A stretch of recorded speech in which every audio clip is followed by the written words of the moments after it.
নমস্কার, আমি মহুয়া। পড়ন্তবেলা একটি ব্লগে আপনাদের সবাইকে স্বাগত। আজ আমি রুই মাছের কালিয়া করে দেখাবো। কালিয়া করতে আমার লাগবে মাছ। এখানে আমি রুই মাছ নিয়েছি, আর লাগবে আদা বাটা, টমেটো। এখানে আমি আদা টমেটো পেস্ট করে নিয়েছি একসঙ্গে, পেঁয়াজ কুচি, কিশমিশ, দই। আমি মাছগুলোকে নুন দিয়ে হলুদ দিয়ে মেখে নেব। ভালো করে নুন হলুদ মেখে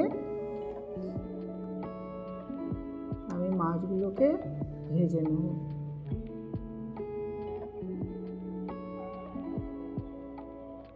হলুদ মাখা হয়ে গেছে, এখন আমি কড়াতে তেল দিয়ে মাছগুলো ভাজবো।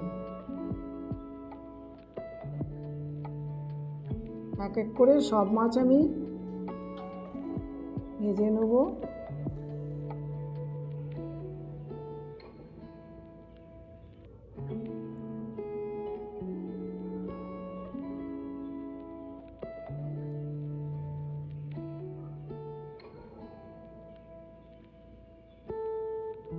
মাছগুলো আমি একটু বেশি কড়া করে নিই, মাঝারি আকারে ভেজেছি।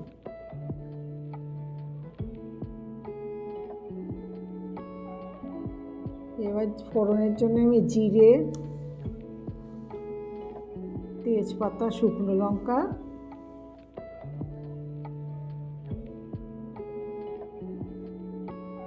আর পেঁয়াজ কুচি দিয়ে একটু নেড়ে নেব।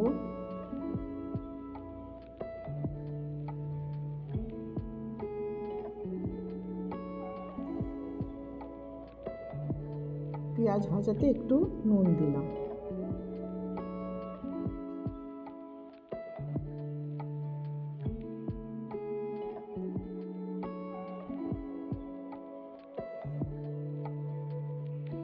আর কিশমিশগুলো দিয়ে দিলাম।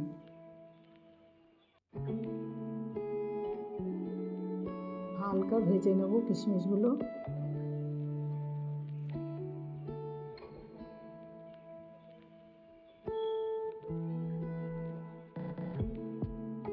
আদা টমেটো পেস্টটা দিয়ে দিলাম।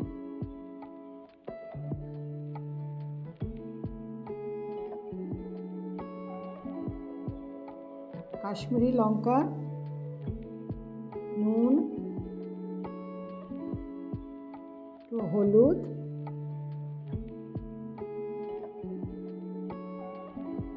একটু চিনি। কালিয়াতে একটু মিষ্টি লাগে, মিষ্টিটা আপনারা যেমন খাবেন দেবেন। দিয়ে মশলাটা ভালো করে কষিয়ে নেব।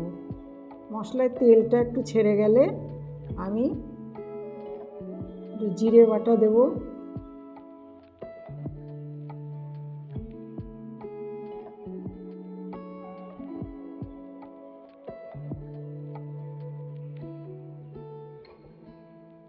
জিরেটা আমি একটু কাঠখোলায় ভেজে নিয়েছি।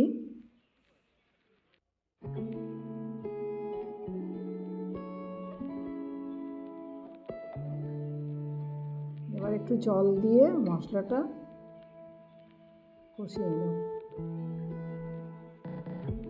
এবার দইটা আমি দিয়ে দিলাম, টক দইটা। টক দই দিয়ে একটু নাড়তে হবে, তা নইলে দইটা আবার একটু ছানা কেটে যেতে পারে।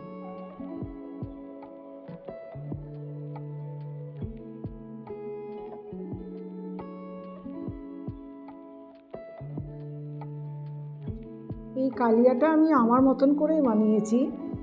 এখন আপনারা কে কেমন করে বানান আমাকে কমেন্ট করে জানাবেন।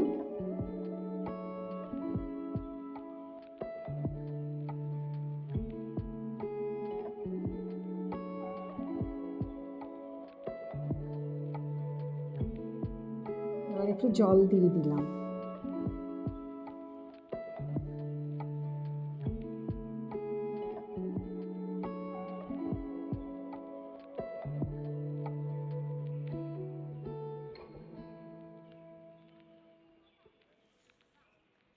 আর একটু তেল দিলে ভালো হতো কালিয়াতে। কালিয়াতে একটু তেলটা বেশি লাগে, কিন্তু আমি একটু তেলটা কমই দিয়েছি।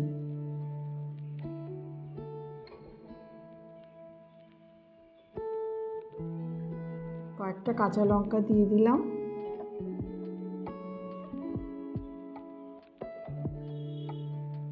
একটু ঘি দিলাম।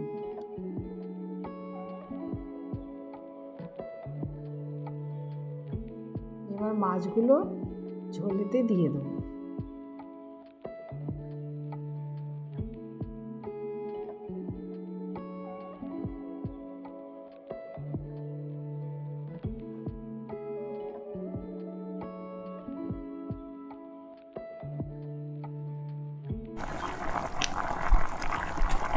পাঁচ মিনিটের মতন একটু মাছগুলো সিদ্ধ হতে দেবো।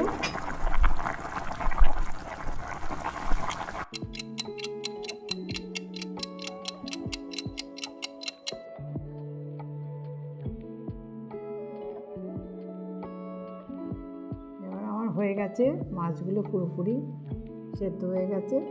আমি ফেললাম মাছটাকে।